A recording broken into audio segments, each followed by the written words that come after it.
Sex gangs, secret sex trades and beach orgies. How rife is prostitution in Jersey and what should be done about it? So this story follows a few recent articles regarding a secret sex gang operating in Jersey, with the gang leaders living a life of luxury, supposedly, in places like Monte Carlo. It is thought that young women are being trafficked to the island and being forced to work as prostitutes. So let's have a look at this, and there's a few elements that I want to investigate in this, right? Firstly, there's the issue of trafficking women, okay, or trafficking anyone. Then I want to look at prostitution in general, the sex trade in general, and then the sex trade in Jersey, and then the law regarding this, right? So, first of all, trafficking. We use the word trafficking in these articles, okay?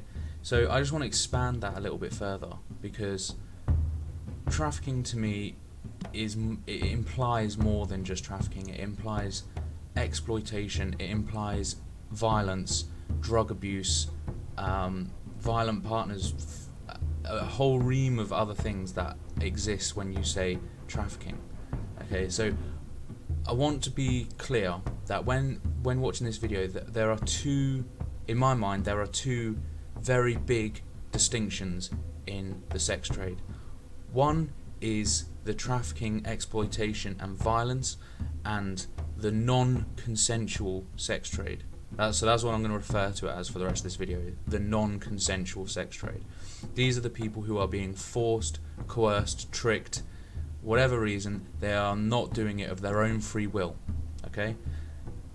That is a crime. That is always a crime. It's disgusting. It should never be allowed to happen. It should never be swept onto the carpet, and I don't condone it whatsoever, okay? So that's one side of it. The other side is what I will call the consensual sex trade, and this is consenting adults selling sexual favours in return for money, okay? And the important thing is they're consensual adults, and I say adults because, again, when we're talking about the sex trade, one aspect that comes up is children. Children always fall into the first category of non-consensual. There is never a time when a child could be considered consensual.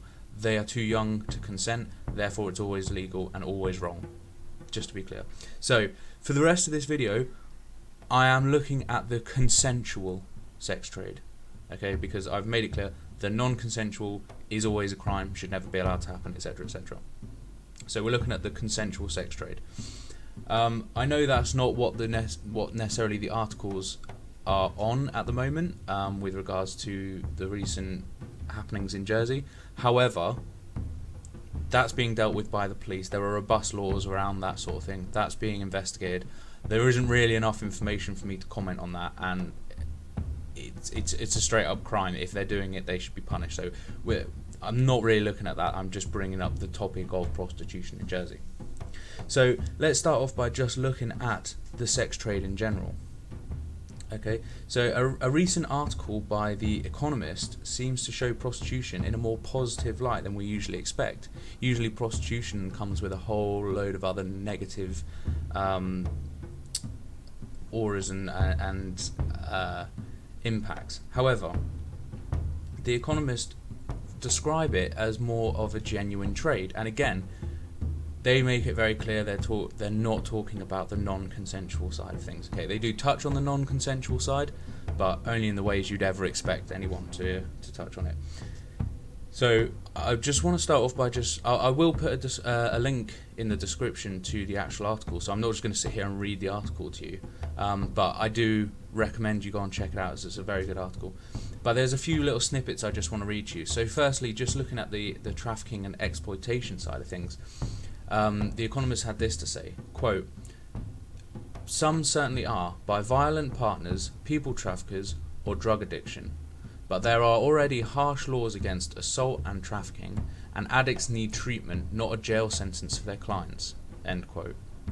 So that's their sort of the bit that they're saying at the beginning, as I have done, to just say, we are not ignoring the fact that happens, and we are not condoning it. We are saying that exists, and there are laws to punish those that do it.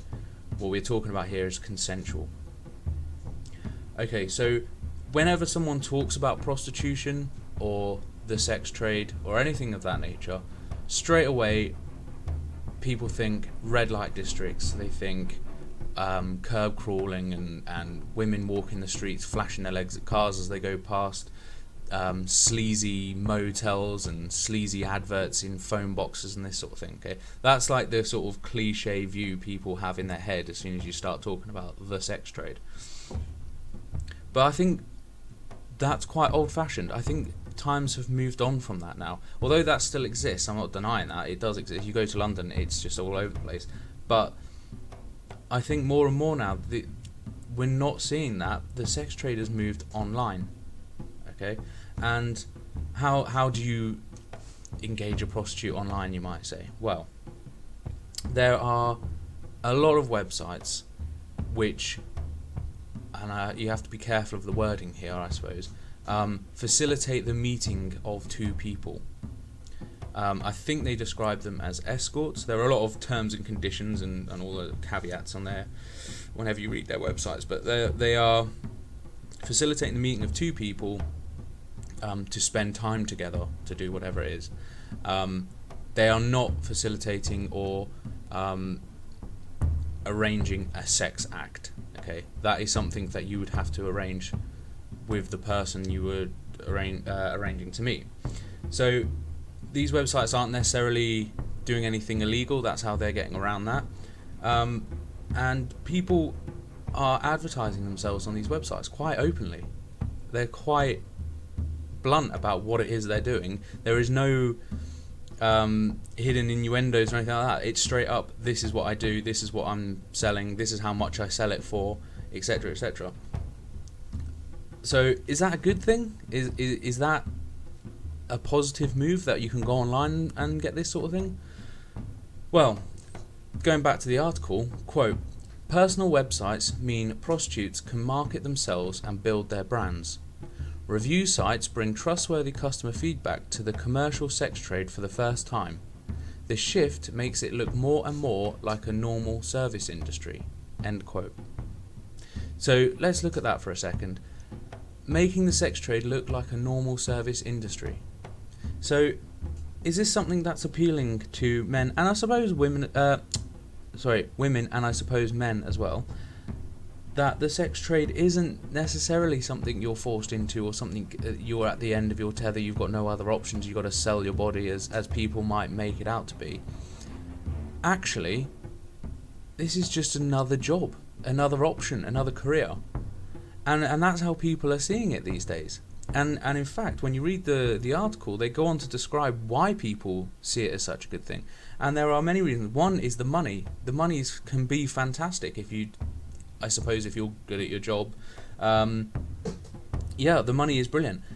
The fact that you can work on your own time when it suits you. I mean, there's even people who are saying I can work around childcare, which I know sounds, you sort of cringe a little bit when you say it, but you know, they can go and pick their kids up from school, drop their kids, or they can arrange it around their lives, whether that be childcare, care for other family members, or other social commitments or life commitments, whatever. So that's kind of, for some people, that's a big positive to a job.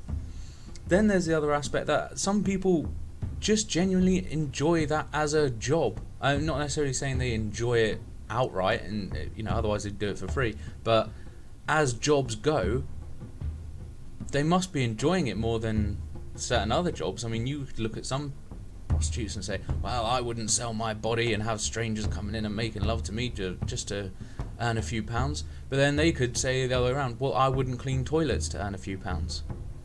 Which I suppose is a valid point, depends how you look at life and how you sort of regard sex in that aspect. Also looking at the online movement, another quote that I just want to read to you. Quote, sex arranged online and sold from an apartment or hotel room is less bothersome for third parties than are brothels or red light districts.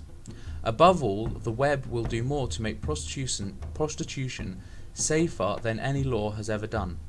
Pimps are less likely to be abusive if prostitutes have an alternative route to market. Specialist sites will enable buyers and sellers to assess the risks more accurately. Apps and sites are springing up that will let them confirm each other's identities and swap verified results from sexual health tests. Schemes such as Britain's Ugly Mugs allow prostitutes to circulate online details of clients to avoid. End quote. So now we're saying that not only is the online movement allowing more ready access for prostitutes to their clients and clients to their prostitutes, but actually it's also reducing the possibility of pimps, or whatever you want to call them, the people controlling the prostitutes, whether that be an individual or a gang.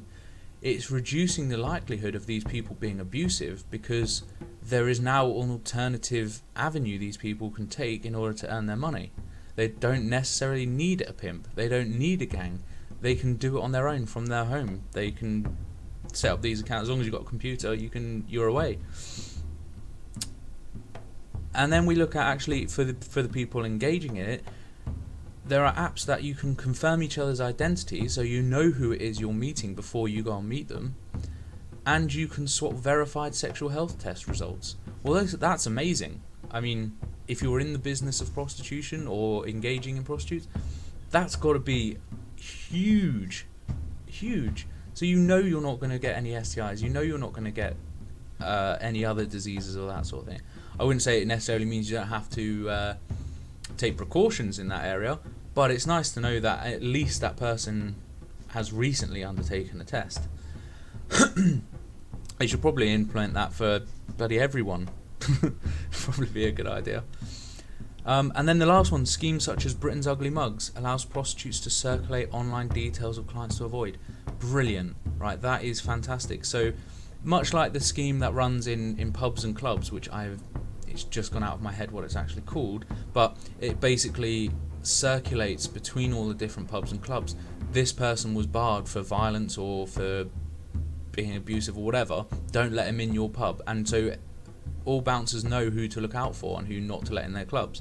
And this is doing the same thing. So I suppose there's not a contract as such between a prostitute and their client, but there's an unwritten assumption that you're going to engage in whatever it was you agreed to engage in, and you're going to pay whatever it was you agreed to pay for that service. So if people don't do that, if people don't pay the money they were supposed to pay, or start doing something they weren't supposed to, or are abusive, or bring drugs into someone's home when they've explicitly said they're not, that's not acceptable, anything that breaks the rule, I don't know what the exact rules are, but whatever breaks the sort of moral rules of this sort of engagement, they can now tell each other about it and warn each other, which has got to significantly reduce the risk. Okay, admittedly for that first prostitute who engaged with this person, it doesn't help her, she's still got stuck with an abusive client or whatever it might be, but it stops that guy going on and doing it to other people, and it reduces the prospect of that person doing it in the first place, knowing that the other prostitutes will find out about it. So that's got to be a good thing, hasn't it? So that's the sex trade as it stands at the moment, in terms of the online sex trade. Now, how does that affect Jersey?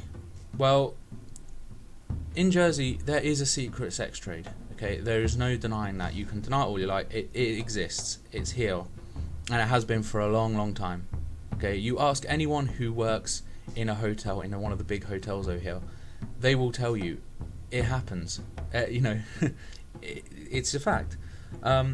Online meetings are made all the time, and people come to Jersey, and they even travel from the UK and from other places in Europe, come specifically to Jersey for pre-booked meetings with clients, whether that happens in their home or in the hotel rooms, whatever, but they are coming here for that purpose. So they're not necessarily Jersey locals, or live in Jersey, whatever.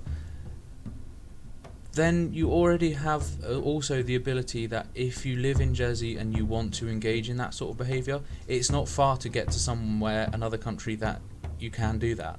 So, it's a couple of hours on a plane to Amsterdam, or even if you just want to go to London or somewhere in the UK where you can find this sort of thing. Okay, it's underground, but it exists, it's there.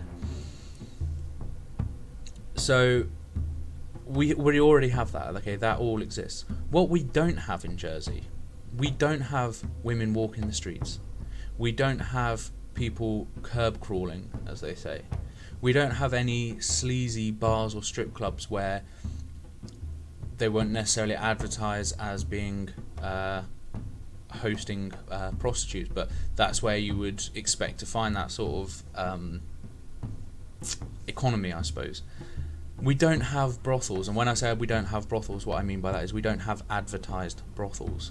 Okay, whenever people read these articles and the article that's in the paper at the moment about a brothel in Trinity, I think it was, everyone's gobsmacked. Everyone's like, what are you talking about? I mean, most people laugh at the idea of a brothel in Jersey, but this is just because it's not advertised. Whoever's running it is keeping it low key, and whoever goes there is keeping it even more low key, I would imagine. Again, I'm saying that in a sort of light-hearted manner. If there's illegal, non-consensual prostitution going on there, then that's probably why it's been kept under wraps, and they should be shut down and whatnot. But consensual brothels that are not advertised, I'm sure they exist in Jersey. I'm sure, and you never hear about it, which has got to be a good thing, hasn't it? Because you really don't want to hear about it. And we don't have sleazy adverts in phone boxes and toilets. I don't know if they advertise in toilets. I don't know why I wrote that. But we don't see that sort of thing in the back of newspapers and little cards everywhere and stuff like that, advertising escorts. We don't have that. So it's the sex trade that exists in Jersey is just that it's a secretive sex trade. So as long as these people are consenting to it, it's not being shoved in the faces of people who don't want to see that sort of behaviour. But for those who do, if they look hard enough, they'll find it. Then what's the problem? I personally, I don't see a problem in it. I've got to be honest. I think if you're wanting sex and someone's willing to sell it, then what's the problem in you two trading? I don't see a problem. So the law. What is the law? Regardless of whether I think this is morally wrong or right, what is the actual law? Well, unfortunately, it's not something that you can easily just go on gov.je and have a look at. They don't really advertise that sort of thing. But my understanding, and correct me if I'm wrong, is that being a prostitute in Jersey is not illegal. It's not illegal.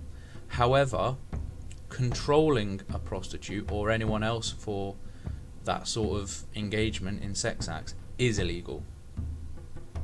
Okay, I don't know about whether engaging with a prostitute is illegal. That I don't know. That is something you'll have to find out for yourself. Hopefully not the hard way, but excuse the pun. If you do know, please leave a comment and tell us, because I'm sure that would be nice for other people watching to find out, but you might want to do it anonymously. Okay, so what does The Economist have to say with regards to this? So, quote, "The prospect of being pressed to mend their ways makes prostitutes less willing to seek care from health or social services. Men who risk arrest will not tell the police about women they fear are being coerced into prostitution. When Rhode Island unintentionally decriminalized indoor prostitution between 2003 and 2009, the state saw a steep decline in reported rapes and cases of gonorrhea." End quote.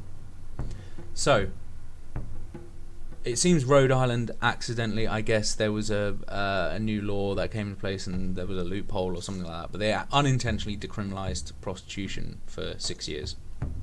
And in them 6 years, there was a steep decline in rapes and gonorrhea.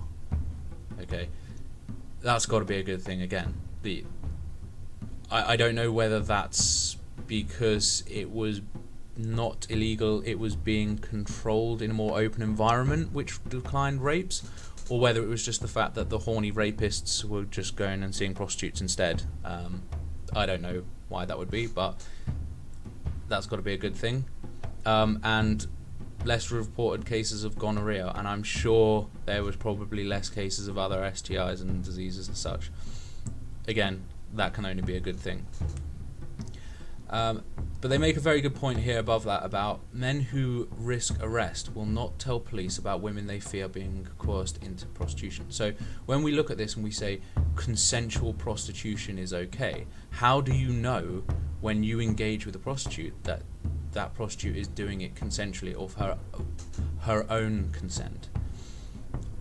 Well, you don't really, because even a prostitute who was being forced into the sex trade would tell you she was consenting, I'm sure. So how do you know? You would only really know if you went and met the person and I suppose picked up on the vibe or saw evidence that she'd been abused or something that would lead you to think, actually, this is not what I thought it was, this is not consensual. So what do you do about that? Can you go and tell the police? I think someone's being forced into the sex trade. Can you go and tell them that you think there's a sex gang? Can you know? Because the first thing they're going to say is, well, how do you know? Again, I don't actually know if it's illegal or not, so maybe they won't ask that. But if it's made illegal or is illegal, it certainly will deter people from highlighting these things. Now, we've seen a million times that prohibition doesn't work, right? And if a law comes into place as a result of the current story that's happening that further pushes prostitution underground in Jersey, it won't stop it. It will just do that. It will push it underground. And the fear with that is exactly these sorts of things, that people won't speak up when they think that something is going wrong. People who were engaging in previously consensual agreements and acts are suddenly labelled as criminals. And in a small place like Jersey, being labelled with something like that could be the end of your career, it could be the end of your social life. You know, there's many knock-on effects to something like that. And let's not forget that at the moment, this is all happening behind closed doors. It's not happening out in public. It's behind closed doors. So I really hope that whatever comes of this current case doesn't change the law for the consensual sex trade. Because I think the way it works at the moment is that it happens, we know it happens, but it's kept low key. It's, as I say, behind closed doors in hotel rooms or homes, and it works like that. Okay, whether you agree with it or not, it's there and it works. If you start changing that, you start pushing it underground. As soon as you start pushing it underground, as we've seen with drugs, as we've seen in America with alcohol prohibition, it doesn't work. All you do is push people to criminality, whether that be themselves being now labelled criminals, or whether criminals step in to take charge and extort people for something they were previously doing and it was fine. That's my view on it. So I just also want to wrap up by just reading one more article from the one more snippet from the article. Quote, "Prostitution is moving online whether governments like it or not. If they try to get in the way of the shift, they will do harm.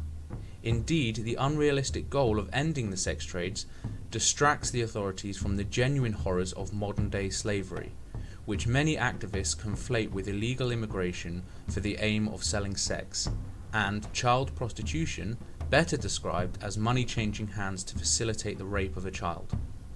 Governments should focus on deterring and punishing such crimes and leave the consenting adults who wish to buy and sell sex to do so safely and privately online." And I have to say, I couldn't agree more. So tell me your thoughts, what you think about this. I was going to say tell me your experiences if you've had any, but then you probably won't, so if you do want to, feel free. I hope you enjoyed the video. Please leave comments, like and subscribe.